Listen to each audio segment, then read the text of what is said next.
Les employeurs peuvent bénéficier, s'ils répondent aux conditions, d'une réduction générale des cotisations et contributions patronales, CGCP, pour les salariés rémunérés jusqu'à 1,6 fois le SMIC. Mais qui concerne-t-elle? Et comment est-elle calculée? L'article L241-13 du Code de la Sécurité sociale définit la réduction générale comme un allègement de cotisation patronale qui s'applique au titre des rémunérations versées aux salariés titulaires d'un contrat de travail dont l'emploi entraîne l'obligation d'affiliation à l'assurance chômage. Qui sont les employeurs ayant la possibilité d'appliquer la RGCP? À quels salariés et sur quelle cotisation? Pour bénéficier de cette réduction, il faut obligatoirement être assujetti à l'assurance chômage. Cela concerne les employeurs du secteur privé, les entreprises inscrites au répertoire national des entreprises contrôlées majoritairement par l'État, les salariés des régimes spéciaux de sécurité sociale des marins, des mines et des clercs et employés de notaires ouvrent droit à la réduction générale selon des modalités particulières si la condition d'affiliation à l'assurance chômage est remplie. Certains employeurs ne peuvent pas bénéficier de la RGCP comme l'État, les collectivités territoriales et les établissements publics administratifs, scientifiques ou culturels, les chambres de commerce et d'industrie, de métiers et d'agriculture, les particuliers employeurs. Cette réduction s'applique à tous les salariés ayant une rémunération inférieure à 1,6 fois le SMIC et relevant à titre obligatoire du régime d'assurance chômage ou dont l'emploi ouvre droit à l'allocation, quelle que soit la forme, la nature du contrat de travail ou la durée.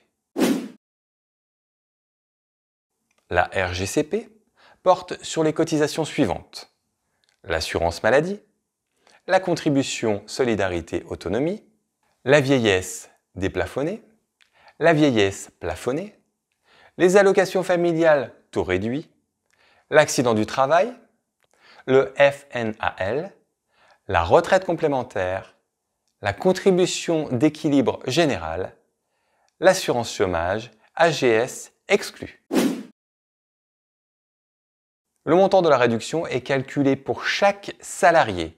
Il peut être cumulé avec d'autres mesures d'exonération dans la limite du montant des cotisations patronales de la sécurité sociale dues pour l'emploi du salarié.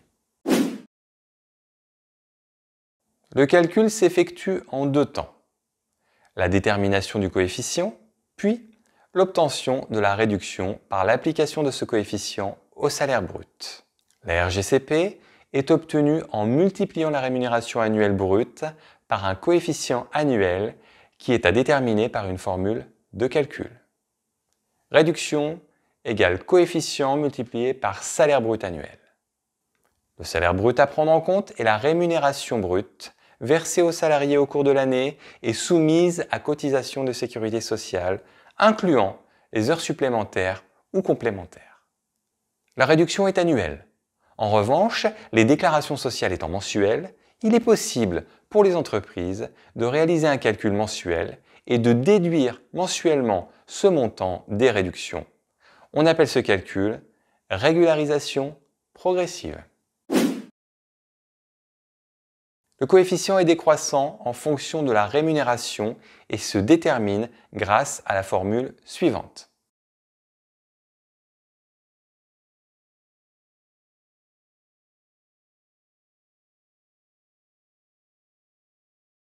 Le coefficient maximum de la réduction est égal à la valeur T, qui correspond à la somme des cotisations et contributions patronales pouvant être exonérées.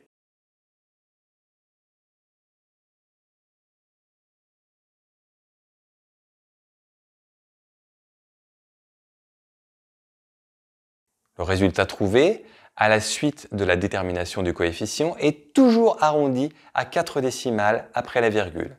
S'il est égal ou inférieur à 0, la rémunération brute annuelle n'ouvre pas droit à la réduction.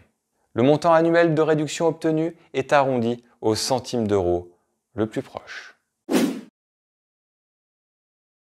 Dans certaines situations, le SMIC de référence est le SMIC annuel. il suffit de multiplier le SMIC horaire par 1820 heures. Lorsque l'entreprise calcule une réduction sur un mois donné, le calcul se fera sur les heures du mois en cours, cumulées au mois précédent. Le SMIC sera proratisé en cas d'absence. La rémunération à prendre en compte est la rémunération annuelle brute soumise à cotisation de sécurité sociale qui est versée aux salariés au cours de l'année civile considérée. La rémunération annuelle brute comprend l'ensemble des éléments de rémunération en espèces ou en nature attribués en contrepartie ou à l'occasion du travail, salaire, primes, gratifications, indemnités de congés payés, etc. En cas d'abattement supplémentaire pour frais professionnels, c'est la rémunération après abattement qui sera prise en compte. Mais les sommes représentant les frais professionnels ne sont pas incluses dans la rémunération. Les heures supplémentaires et complémentaires sont réintroduites dans le brut au moment du calcul du coefficient. La RGCP est applicable jusqu'à 1,6 fois le SMIC et pour tout salarié cotisant à l'assurance chômage. Pour déterminer la RGCP, il faut déterminer la rémunération brute du salarié ainsi que le SMIC de référence et appliquer la formule de calcul. Cela permet de déterminer le coefficient de la réduction générale. Si aujourd'hui, beaucoup de données comme la réduction générale de cotisation patronale sont calculées par les logiciels de paie, il est très important non seulement de les comprendre, mais aussi de les vérifier. En effet, la réduction générale est une donnée régulièrement contrôlée par l'URSSAF. En cas de contrôle, l'employeur doit pouvoir fournir tout justificatif du calcul de cette réduction générale.